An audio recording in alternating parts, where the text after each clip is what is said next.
Peuple congolais, chers compatriotes, la situation de notre pays, le Congo, est tellement critique et grave. Il n'est plus acceptable. C'est pourquoi je me permets, avec tous les respects, de m'adresser à vous, officiers généraux, à vous, officiers et hommes de troupes des forces armées congolaises. Qui suis-je d'ailleurs? Je suis un ancien officier de la gendarmerie nationale congolaise qui a bénéficié des 3 bourses dans le domaine de l'aviation. Je suis titulaire donc des licences de pilote de chasse, pilote de transport. Je suis instructeur, pilote, avion professionnel. J'ai eu des responsabilités au sein de mon corps, la gendarmerie, dans mon pays, au nord, au centre et au sud. J'ai aussi connu des tortures pendant le monopartisme.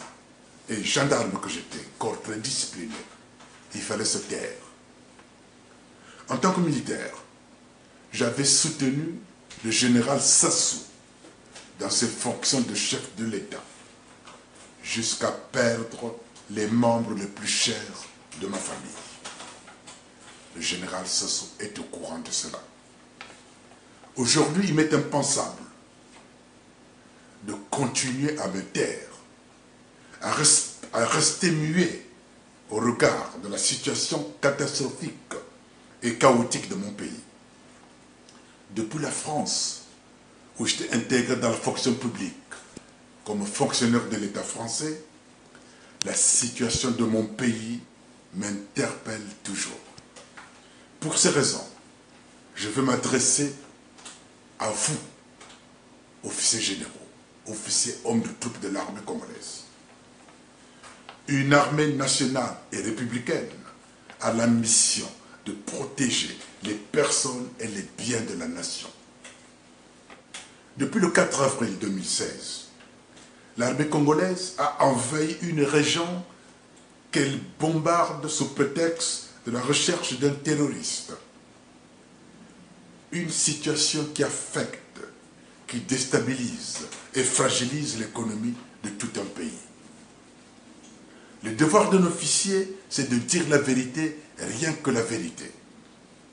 À ce jour, une région entière de notre pays est considérée comme un pays étranger pour des raisons inconnues.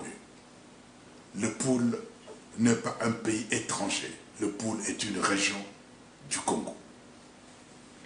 Les pertes en vie humaine sont énormes de part et d'autre. Il s'agit des Congolais et Congolaises, de nos parents, qui ne comprennent pas et ne réalisent pas que leurs propres enfants viennent les bombarder, les humilier et les traiter comme des ennemis. Le 12 mai 2017, j'ai suivi avec une attention toute particulière l'interview du général Sassou sur les antennes de France 24. Il nie sans état d'âme l'existence d'une crise politique au Congo, et plus particulièrement dans le département du Poul, où l'on enregistre les pertes des vies humaines de nos soldats, de nos officiers et de nos parents à main nue. Aussi, le général a déclaré qu'il n'existait pas de prisonniers politiques au Congo, alors que les prisons sont pleines d'opposants politiques qu'il considère comme des prisonniers des droits communs. Des familles sont enlevées. Des familles sont arrêtées et torturées sans motif. Des familles sont assassinées ou disparaissent sans la moindre explication. Ces miliciens, s'ils sont congolais, se rendent-ils compte que les gens tués sont leurs propres parents?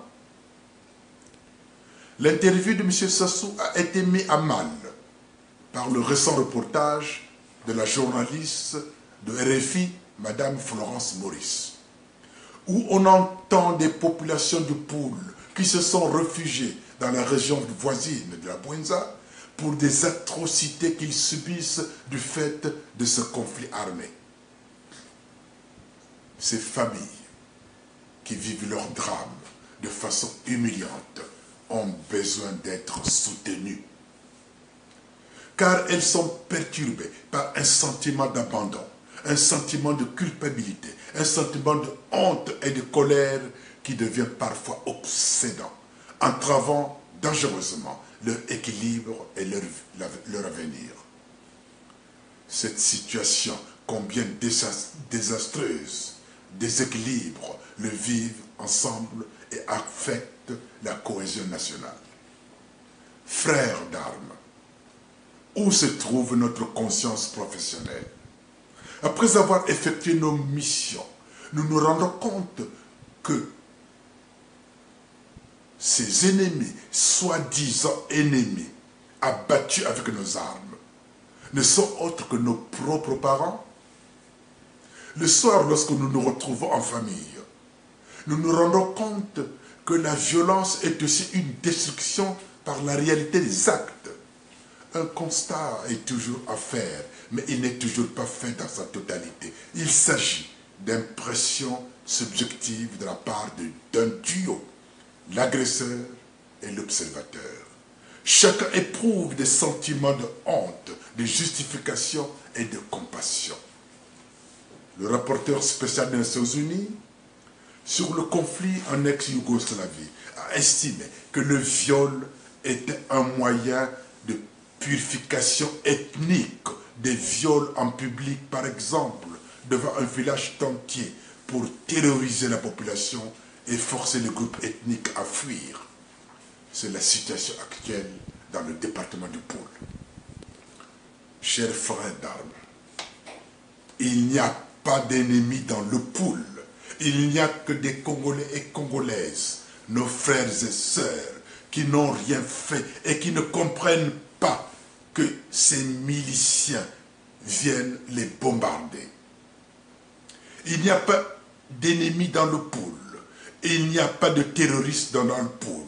C'est une raison inventée pour éliminer physiquement tous ceux qui ne sont pas d'accord avec le régime actuel. M'adressant à mes frères d'armes, mon but est de prôner le rassemblement et l'union de tous les Congolais et Congolaises sans exception aucune, d'apaiser toutes les tensions et de rassurer chacun et chacune d'entre nous pour une meilleure gestion de notre vie publique. Ce n'est que dans cet esprit de rassemblement et de fraternité que nous construirons notre nouvelle république où vont émerger les talents et les compétences du pays dans la cohésion nationale.